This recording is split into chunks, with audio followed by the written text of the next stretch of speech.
On any other day, the dead quiet coming from this room would have concerned no one, because the elderly couple usually napped peacefully, sat stationary as cats, or read their twin King James Bibles in silence, aged fingers turning pages replete with wisdom, tranquility, and violence.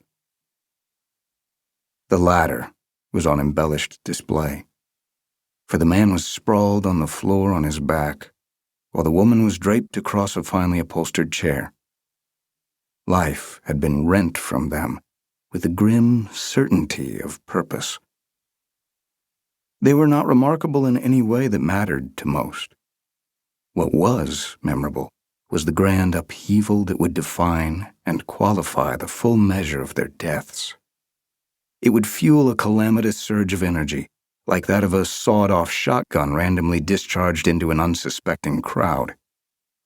Their violent end would be gossiped about in Freeman County, Virginia, for decades. "You got the right to remain silent. You hear me, boy?" the first lawman said to the only suspect in the room. That suspect was on his knees, his hands shackled behind him, the cuffs cutting deeply into flesh. The only signs of his granular fear were the trembling of fingers and the quick exhalations of breath. "This coon don't look like he can talk even if he wanted to," countered the second deputy. He was 6 feet, cattail lean, with a soft jaw and eyes that resembled creased bullet holes.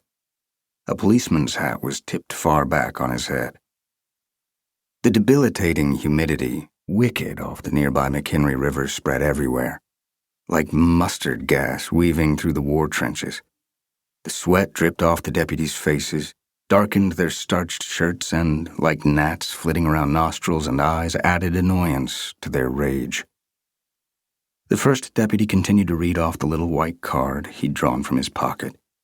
He was short and squat as a tree stump. He had just arrived at the part about an attorney being provided if the accused couldn't afford one, when his partner, clearly troubled by these new legal rights, interrupted once more. "You tell me what lawyer in his right mind would represent this here colored boy, Leroy, 'cause I sure as hell would like to know the answer." Raymond Leroy ignored this and continued to read off the card, because he hadn't yet memorized the words. He actually doubted he ever would. The will was just not in him.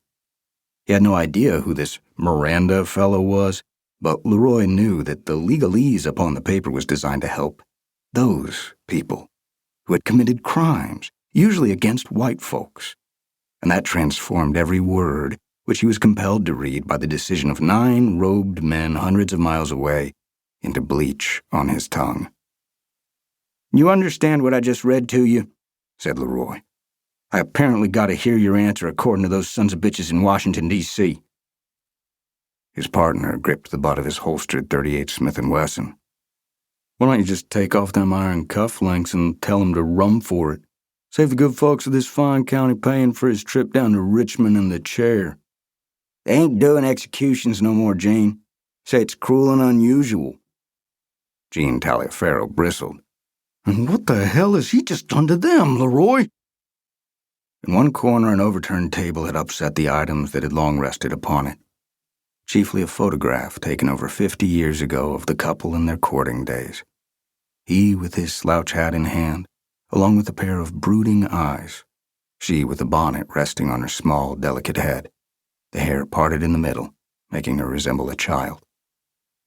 They were framed by an arch of fragrant honeysuckle and jasmine that was hosting both bees and butterflies, tiny whirring apparitions trapped by the flash pop and shutterbug. Now the photo lay on the floor, its front glass shattered, a cut across the picture bisecting the woman's face and reaching to the man's left eye. Leroy said, "We ain't gonna shoot him, Gene. Boy's in custody." "He's only a GD nigger," exclaimed Gene. "I know," bellowed in out of his depth Leroy. "Do I got me 2 eyes or what?"